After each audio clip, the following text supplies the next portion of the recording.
Thank you so much. It's definitely an honor and a pleasure to be a part of the call and the webinar. And to, I got a strong active follow behind Sarah, but I'm so glad that it was set up that way.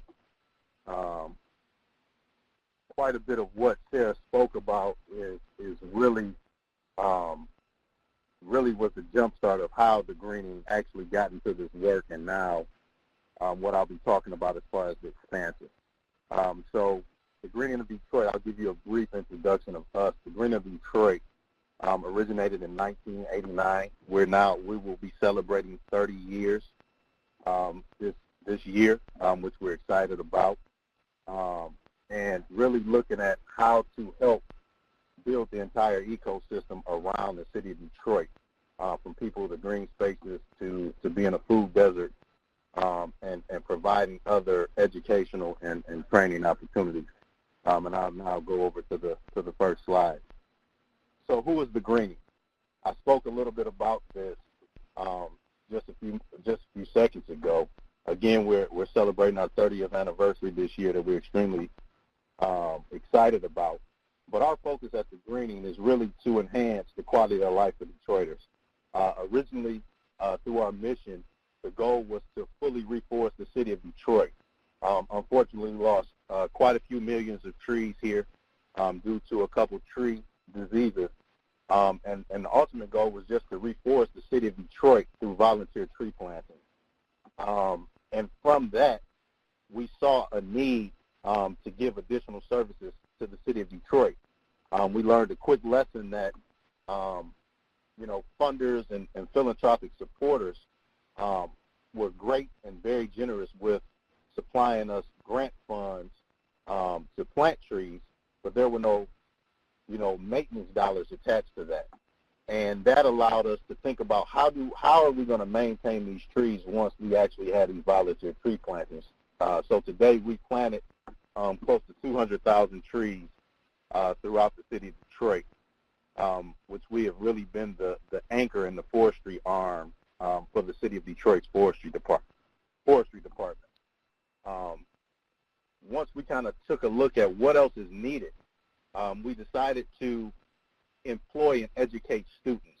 So we started our Green Corps program in 1998, which we just celebrated 20 years last year, where we employ and educate high school students ages 14 to 18 to not only water and maintain those trees, but it provides us an opportunity to really engage with them through environmental education, which has been an extremely huge success through our Green Corps program. We have a 100% graduation rate out of our high school students, and about 93% of those students each year go off to 2- and 4-year community colleges and universities and are actually majoring and focusing in green collar disciplines. So we're very excited about the success of that program. But what I'm here today to talk about is really focuses on our Detroit Conservation Corps. So when I talk about the origin of our mission of planting trees and employing students, as many of you know, Detroit took a huge economic downturn, from the year of 2000 to just quite recently, a few years ago, where our unemployment rate was extremely high. We're still top 3 right now in the country. And those parents were looking at us as, what else do you have for us to do that you're employing our kids? And we really took a really close look in that lens to say, how do we help the people in Detroit, which is also a part of our mission, which really speaks to how do we enhance and improve the well-being and the quality of life of those who work, live, and visit our city. That was a question that we had to ask ourselves moving forward, of what kind of solution is that that we could definitely be a part of. And that was creating an adult workforce training program. The Greening of Detroit adult workforce training program has now been in existence since 2010, with an ultimate goal to train Detroiters that had multiple barriers to employment, which I was so excited to hear Sarah speak about the need in this industry. That was one of the big focuses for us, of not just creating a training program, but really what is the terminology between of workforce development. And in our eyes, it was about meeting people where they are. These are community people. These are residents that have barriers to employment, and folks that need that second chance, which is extremely key for us, which really moved us down that career pathway development to start our adult training program in 2010. Through the success of that program, unfortunately, I'm having a little technical difficulty moving over the slides. Would you like me to move them for you? You can just say advance the next slide. Okay, sure. Next slide. Thank you. Through the success of that program in 2010, we had a graduation rate of 100%. We had above 90% in job placement. And these weren't just regular jobs. These were actually careers. And through the success of that, we were approached by a huge foundation here from the McGregor Foundation of how to expand these opportunities to more Detroiters. We were used to working with classroom sizes of, folks of 5 to 10 people. We were graduating maybe 60 people a year. And to have that success, it was great, but we weren't really hitting the mark of the residents that really needed that work and assistance. So within the last 2 years, we really looked at an organization. Where are we trying to go 5, 10, 15, 20 years down the line? Next slide, please.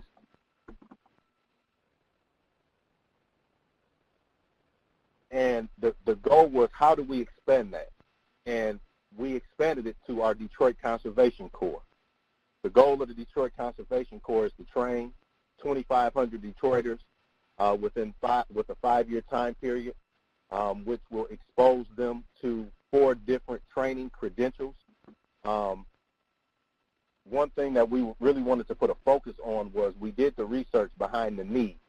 So previously in Sarah's presentation, she spoke about that need, really understanding and getting the data and getting the metrics of really what is the need in the forestry industry, in the green industry. What is that need and what is the disconnect? And what we learned was that it's not a lack of interest, it was a lack of knowledge. In a lot of our communities here in Detroit, people just didn't know that those careers existed, nor to how to connect to them, and what is the importance to those careers in their communities. And with that being said, we really wanted to launch the Detroit Conservation Corps to make sure that we were targeting folks to actually be trained in pipeline and fully develop the workforce into sustainable careers. So we train in 4 different career pathways. The first is that we train in the pathway of ornamental landscape maintenance technicians. This 8-week program is geared towards individuals that have an interest in the landscaping field, which not only brings them in at an entry level, but actually brings them in with the accreditation to come into a job as a foreman, as a crew leader, in some form of supervision or supervisory role. Our 8-week program is state and federally accredited. We're a pre-apprenticeship and an apprenticeship program. Again, we have above a 90% placement rate in that program, and we just saw a very creative need of how to create jobs in the city. When most folks hear about Detroit, they hear about a lot of the blight. So the city of Detroit came to the greening with our expertise in repurposing green spaces. How do we turn blight into beauty? And our first response was, you don't have to tear down every home. You can repurpose this green space for a reason. You can hire folks to do the demo work. You can hire folks to maintain these lots at a much cheaper cost by employing these individuals than going through the plan that they previously wanted to go with. And that was the answer to it. We've actually been able to place and train now where we're placing close to 200 to 300 people through the City of Detroit's General Services Department, which is now demoing houses in Detroit. They're repurposing this green space, and they're maintaining the green spaces that the city is trying to revitalize. So that solution was done. And then we saw the need of how do we incorporate our training program into the urban forestry realm. Next slide, please. And this is exactly how. We wanted to make sure that we could introduce Detroit residents into urban forestry. What does that really mean? What is the importance of that role? And we decided to create an additional 8-week program that trains and gears these residents and certifies them as tree artisan, groundsmen, and helpers. And when I say that this was probably the best idea that we could have came up with, the folks in Detroit have gravitated so much to this, where we have close to 200 to 300 people on a waiting list waiting to get into this tree trim and line clearance certification. We now have been training. We have now graduated over 700 people out of our program. I spoke previously about the smaller classroom sizes of 5 to 10 people that we were training previously years ago, where we were only training 60 people a year. Now through this expansion through the Detroit Conservation Corps, we're training close to 60 people per class, which has now been able to jumpstart these people in careers where now they're able to really support their households. They have exposure to the industry. They understand how important the industry is, but also we're helping to diversify the industry through the help of DTE Energy here, which is our largest energy company here, along with Davy Tree, Asplin, Mike's Tree Surgeon, and Sage Tree here locally. We were able to really build out this tree trim and line clearance program where we were actually able to pipeline these individuals into career placement. Next slide. Next slide, please. I'm sorry. So what to expect? The way that I want to talk a little bit about recruitment. So the one thing that, I can go on and on about Sarah, her presentation, because she really gets it, and American Forest really gets it, and the U.S. Forest Service really gets it. These two entities have really been strong partners with the Green for many years, and has really exposed a lot of this data to us to let us know that the industry is in need of individuals to not only just diversify the workforce, but to take the workforce to the next level. So with that being said, we know here in Detroit, we have a very tough population to serve. Unfortunately, in Detroit, the literacy rate is just above 68%. So unfortunately, we have a huge population of individuals that are not reading and writing and comprehending at accurate levels that are allowing them to go into other training programs, which was an additional reason why we created our program. Most of the programs in Detroit that are based in skilled trades and apprenticeship programs, not just here, but also throughout the country, you have to read at the 10th and 12th grade reading and math level. And unfortunately, with the illiteracy rate percentage being so high here, some of our adults are reading at a 4th, 5th, and 6th grade reading and math level. So these industries could never really fully be diversified because they can't target our population. Our population can't pass those exams in order to pathway through those skilled trade opportunities. So at the Greening, we really wanted to work with the population that nobody else really wanted to work with, which is more of the population that is harder to place, is harder to connect to, but we were up for the challenge. So my recruitment team, which is made up of 4 people, actually go out in each city district. We have 8 city districts here in Detroit, and they actually meet people where they are. They're not going to meet them at their local unemployment offices. They're actually meeting them on their neighborhood block. They're flying the neighborhoods. They're at the community groups. They're at the churches. They're at the restaurants. They're at the corner stores. They're at everywhere where these residents can possibly be to really meet them where they are, to know that we really care about them and that we really want to help them and impact their lives and create an opportunity. And that community engagement, grassroots approach has been extremely successful for us. We really targeted a very high percentage of population of individuals 18 to 24, but we also additionally train individuals that are above the age of 24 to a max out. The oldest individual that we've had in our program has been 77 years old and kind of got that second chance and has now recently restarted, his second chance in his life in this industry, working for Davy Tree just this last week, graduating from our most current cohort 37. So I really want to talk through the importance of what Sarah kind of touched on is that engagement. You've got to be able to meet people where they are and understand the barriers that they come with. And with our population, 50% of our individuals that come through our program are returning citizens. These are individuals that are returning home from incarceration. These are the individuals that really need that second chance, that have those multiple barriers to employment. And when I state about barriers to employment, with our program, individuals have to have at least 2 barriers to employment in order to be a part of our program. One of the barriers are low education. This could be did not graduate from high school. It could be they did graduate from high school. We've had individuals that have college and associate degrees and just, life took a spin and they needed that second chance. The second barrier, which is huge in Detroit, which is transportation. Transportation is a huge disconnect here, which is another reason why the unemployment rate is extremely high here. About 80% of our job opportunities in Southeast Michigan reside in the suburban areas outside of Detroit. But without mass transit to connect local Detroiters to such opportunities, they miss out on those jobs. So when you're working with a population of individuals that have those multiple barriers to employment, it's key to understand them and make sure that we eliminate them throughout our 8 weeks. Next slide, please. So once these individuals are recruited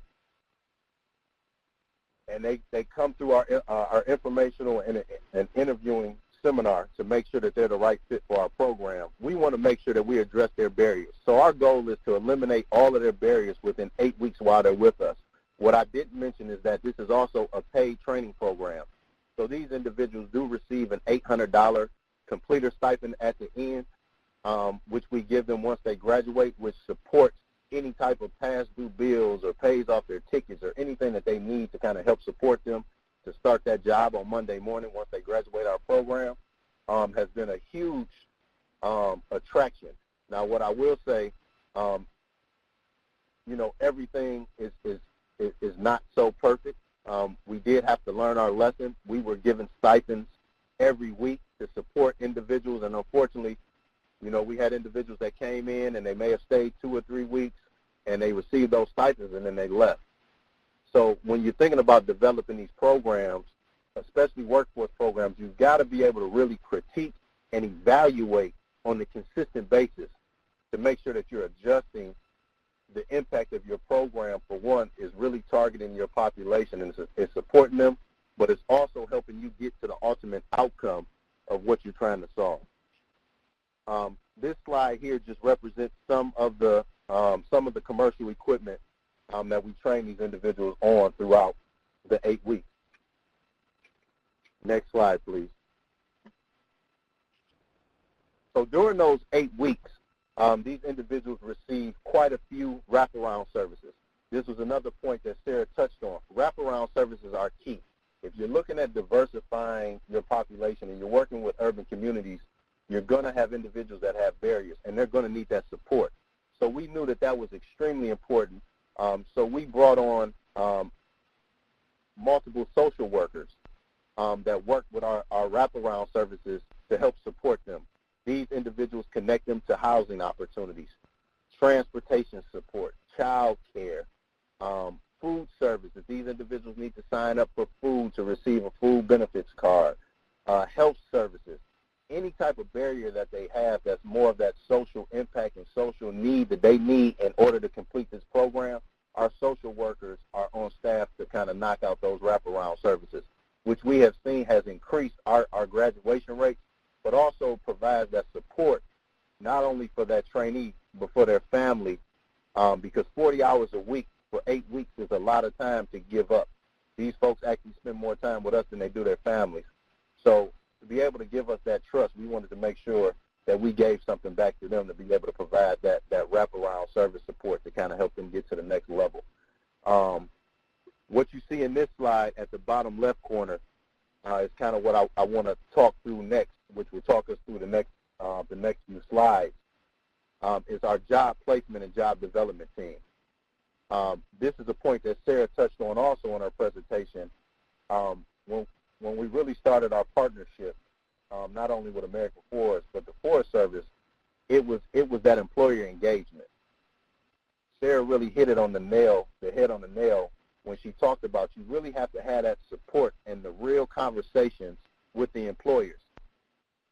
If an employer is really wanting to diversify and offer opportunities to a new population or hitting certain demographics or certain communities, they have to understand the full narrative and understand that people do come with challenges and have to be willing to have flexibility to work through those barriers and know, that the trainees or the graduates that you're serving or we're serving to come in with a fresh start and not judge from their past. And that's been a huge success that we've had.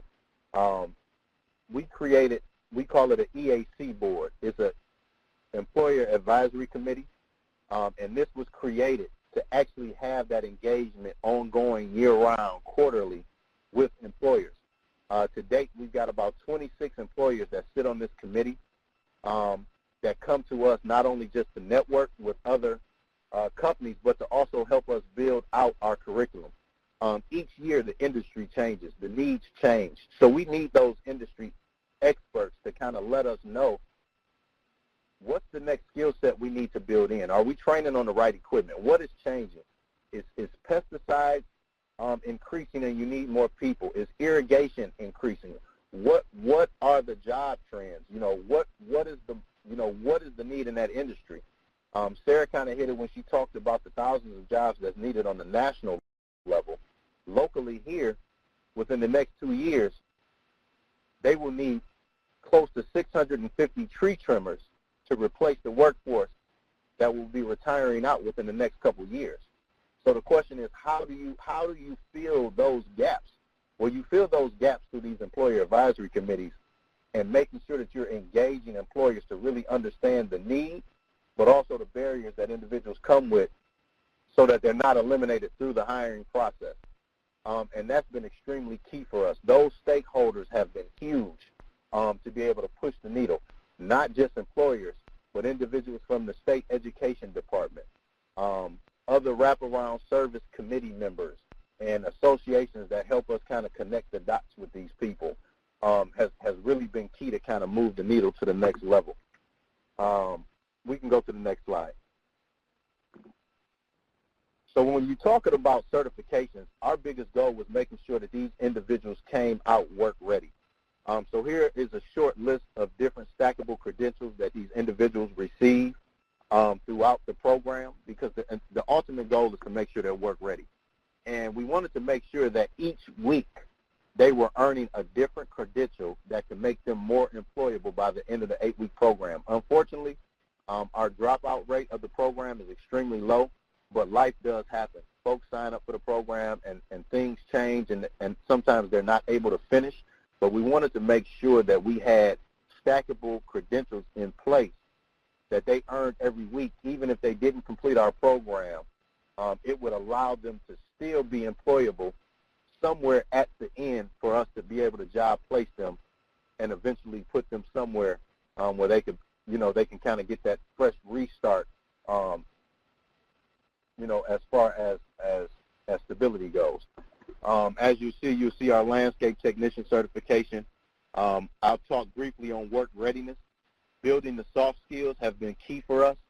So if you're looking at building out a development program like this, building your work readiness skills and your soft skills is key. We really focus on resume writing, interviewing skills, dressing for success, conflict resolution, sexual harassment.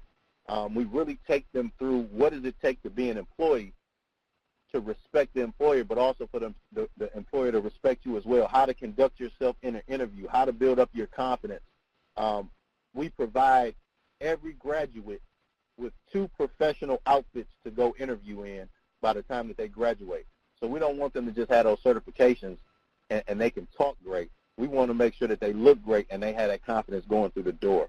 And that's been extremely beneficial for our graduates. Next slide, please. I talked briefly about our Employer Advisory Committee. These are just a few that we were able to put on the slide, but we've now kind of narrowed down, like I said, to those 26. Just about 2 years ago, we were at 35, and unfortunately, you know, relationships kind of age out, and the way that we were trying to strengthen those partnerships, you know, employers tend to go different ways, and that's fine. But we are very secure with the 26 that we have, and they've been very influential to taking our program to the next level, which has now allowed us, again, we just graduated our 37th cohort last Friday. All of those individuals have already been placed. One thing special about our program is that these individuals have choices. Not only do they have one opportunity to interview with a job, but they have between 4 to 7 opportunities to interview with different companies that come on site in the field where they're training on that equipment and really interview them and get to know them so that they feel valuable. They know that multiple people want them and see the importance of that certification that they're gaining to be employed, which has been huge. You know, the one thing that I say that makes our program successful is that you see instant gratification. We show a lot of tough love, but we show them exactly what they need throughout this 8 weeks of structure. When they graduate on that Friday, we get them a huge graduation. For some people, this is the first time that they've ever crossed foot or crossed the graduation stage. So we celebrate them with a graduation. Their families come out and support them. We announce where they're working at, and they have that weekend to kind of rest up, and those folks start that following Monday morning on a full-time job or career of their choice that they picked through the career pathway pipeline through our job development piece. So when I say that the program has been instrumental, it's been a huge impact for the city. We've seen not only our local tree trimming companies becoming more diversified, but we're even seeing our forestry department now being more diversified. We have quite a few of our past graduates that are now supervisors. They're now foremen. They're now foresters. They've kind of taken it to the next level, and now they're coming back to hire more people from our program, which is huge. 20% of our individuals also have decided to go into more entrepreneurship. So 20% of our population have started their own landscaping companies and tree removal businesses. The one thing I did forget to mention is that, unfortunately, due to the bankruptcy here in Detroit, our forestry department kind of fell behind schedule with removing quite a few of the diseased and dangerous trees in the city. They're close to about 9,000 diseased, damaged, and dangerous trees that need to be removed in the city. So we were able to kind of jumpstart some of these individuals' tree removal companies, and they've now received contracts not only through the city of Detroit, but other entities to start doing tree removal and stump grinding, which has now, you know, built them up sustainable income to take care of their families. Next slide.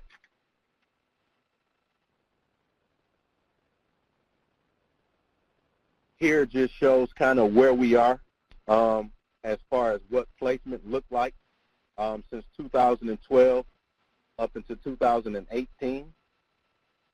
And it just shows you that we've increased not only our training number, but our placement numbers as well.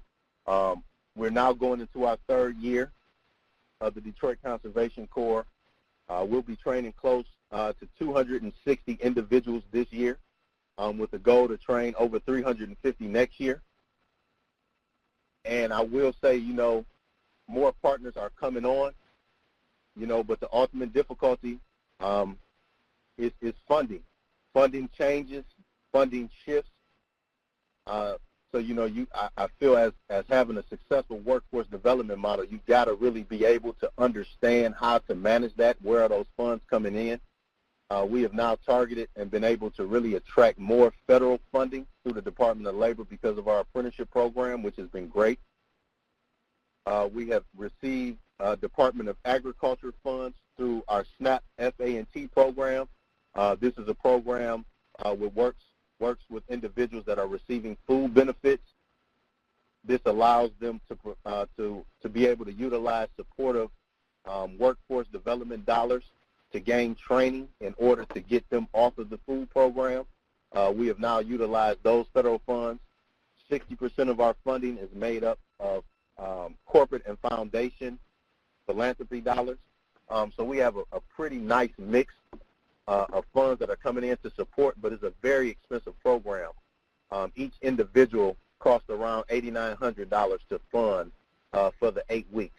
So it's a very expensive program with the bells and whistles on it to really support the need and the population that we serve here.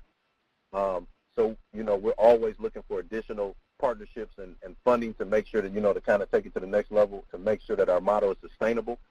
But the other key element is our fee-for-service. So the portion of the Detroit Conservation Corps, we were awarded Detroit Service Corps members through J.P. Morgan Chase. We were recipients of one of the nonprofits that they supported with the $150 million investment into the city, where we actually were able to build out a social enterprise model to Detroit Conservation Corps. So we started doing fee-for-service work 2 years ago, where we started our own lawn service and tree removal services, where we're actually employing 20 to 30% of our graduates that come through our program.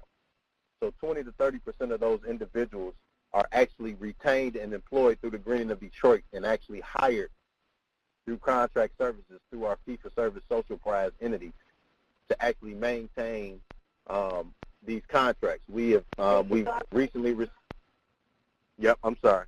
Say, Devon, I'm so sorry. This is fascinating presentation, but we are at the top of the hour. And okay, I'm sorry. That's okay.